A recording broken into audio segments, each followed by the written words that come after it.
हाँ सर, कल जो रैली थी उस रैली को लेकर के क्या कहना है?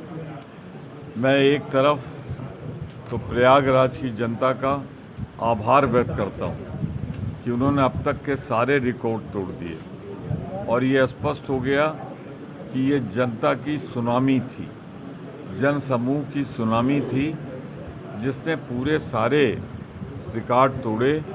और जो दोनों जगहों पे भीड़ आई, हम उसके लिए खेद भी व्यक्त करते हैं, क्षमा भी मांगते हैं कि हम आकलन नहीं कर पाए और उसकी वजह से पत्रकारों को भी असुविधा हुई और बहुत से लोगों को असुविधा हुई। उसके लिए हमने खेद व्यक्त किया है और ये कहा है कि ये प्रबल जन समर्थन या सुनामी जिसको मैं कहता हूँ, इसने पक्का कर दिया है कि उज्ज्वल रमन सिंह भारी बहुमत से जीतेंगे, मौर्य जी भारी बहुमत से जीतेंगे। और वहीं हमने मुकाबला भी किया है कि कल गृहमंत्री भारत सरकार और मुख्यमंत्री उत्तर प्रदेश सरकार थे, दोनों की मीटिंगों की भीड़ देख लीजिए और यहाँ जहाँ से लोग आए देख लीजिए, जबकि उनकी दोनों मीटिंगों में ज़्यादातर सरकारी प्रशासन के लोग मौजूद थे, जनता की भागीदारी बहुत कम थी। 4 चरण के चुनाव हो गए, आज 5वां चरण है, क्या आकलन है गठबंधन? 4 चरण का जो चुनाव है, इसमें निश्चित रूप से कांग्रेस पार्टी और गठबंधन बहुत आगे चल रहे हैं। 2 तिहाई 1 तिहाई का फर्क है। 5वां चरण शायद उस रिकॉर्ड को भी तोड़ दे। 10:30 तक का मेरे पास आकलन है, 3.5 घंटे का।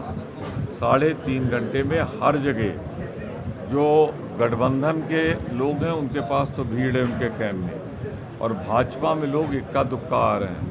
इससे ये लगता है कि एक तरफा ये चुनाव जनता लड़ रही है, गठबंधन नहीं लड़ रहा है। गठबंधन का चुनाव अपने हाथ में जनता ने ले लिया है। हाँ, एक सवाल ये भी, पिछले चुनाव में अमेठी आप हार चुके, रायबरेली से फिर से राहुल गांधी आ गए और सोनिया जी ने उस दिन भावनात्मक अपील की, तो क्या लग रहा है दोनों सीट पे? सोनिया जी ने कहा कि मैं रायबरेली के लोगों को अपना बेटा सौंप रही हूँ। वो भावुक अपील थी।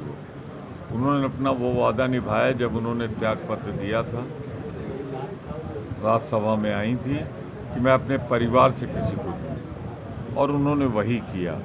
देखिए, रायबरेली में तो जीत हार की बात हो ही नहीं रही, वहाँ हो रही कि 4 लाख से जीतेंगे कि 5 लाख से। अमेठी हम जीत रहे हैं, मैं दावे से कह रहा हूँ। इसी तरीके से इसमें 2 तिहाई सीटों पे हम जीत रहे हैं जिनका चुनाव आएगा। बसपा को लेकर के क्या कहना है?